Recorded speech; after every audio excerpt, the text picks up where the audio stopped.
Olá! Sejam muito bem-vindos. Sabe aquelas perguntas gigantes que a gente se faz sobre a vida? Por que as coisas são como são? Pois é, hoje a gente vai mergulhar em uma obra que há mais de um século e meio tenta responder exatamente a isso: O Livro dos Espíritos, de Allan Kardec. Vamos explorar juntos a lógica que ele apresenta para os grandes enigmas da nossa existência.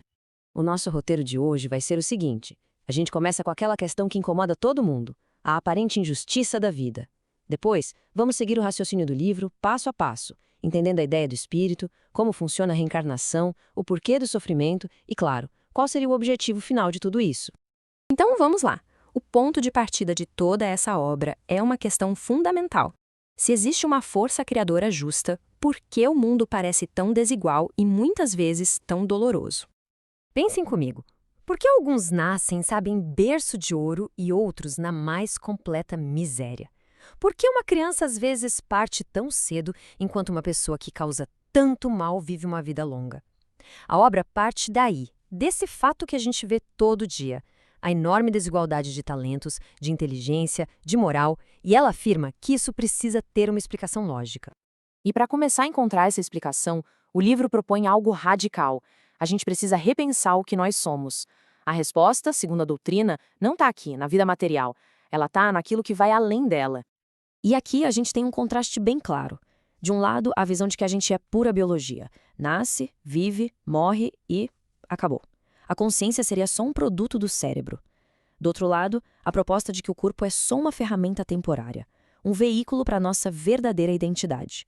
A obra defende que só com essa segunda visão é que a gente consegue resolver o quebra-cabeça da injustiça. Então, o que seria esse tal de espírito? Bom, a obra o define como a nossa essência. É o ser que pensa, a nossa individualidade que não se apaga quando o corpo morre. É a consciência que vai acumulando todas as experiências e todo o progresso ao longo do tempo. Essa citação é bem forte, né? Ela resume bem o argumento. Essa intuição que a gente tem, esse horror ao nada, é apresentada como uma espécie de eco da nossa natureza imortal.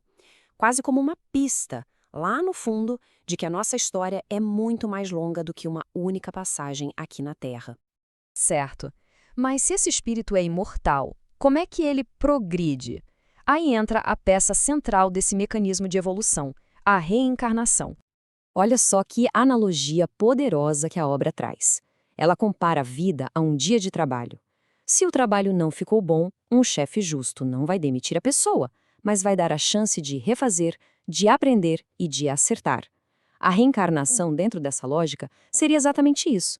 Não uma punição, mas uma nova oportunidade. Uma chance de aprender, de reparar os erros, de fazer melhor. É um ato de justiça e não de castigo. Esse ciclo aqui detalha bem a ideia de cada vida ser como um ano letivo na grande escola da alma. Primeiro a gente encarna, ou seja, nasce para uma nova lição. Depois, enfrenta as provas, as experiências que vão nos ajudar a desenvolver qualidades. O objetivo é sempre aprender, progredir. Aí a gente desencarna, volta para o mundo espiritual e lá acontece uma espécie de avaliação e planejamento para a próxima vida. A morte seria só a transição entre um período de estudos e o outro. Tá, mas por que essa escola tem que ter aulas tão difíceis? A próxima parte explica justamente a lógica por trás das dificuldades que a gente enfrenta, as tais provações. E aqui está o ponto crucial. O sofrimento ganha um novo significado. Ele deixa de ser uma coisa aleatória, um azar ou um castigo de Deus.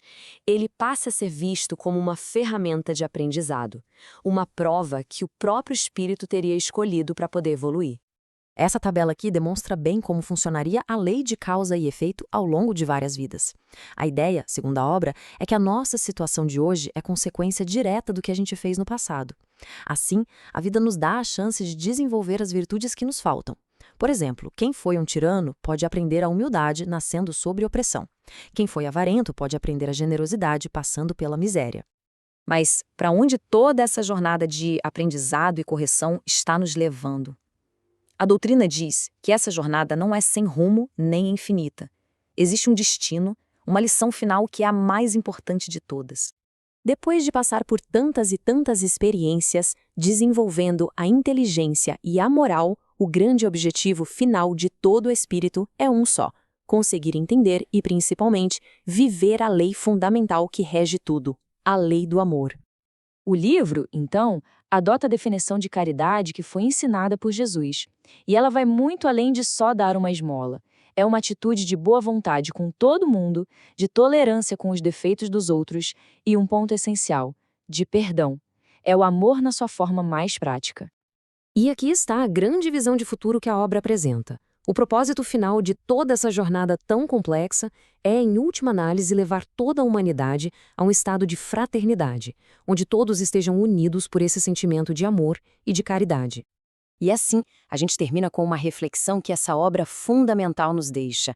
Se a vida é mesmo um grande processo de aprendizado, a pergunta que fica é, olhando para os desafios e também para as alegrias do nosso dia a dia, qual será a lição que está sendo apresentada para cada um de nós agora? Obrigada pela companhia.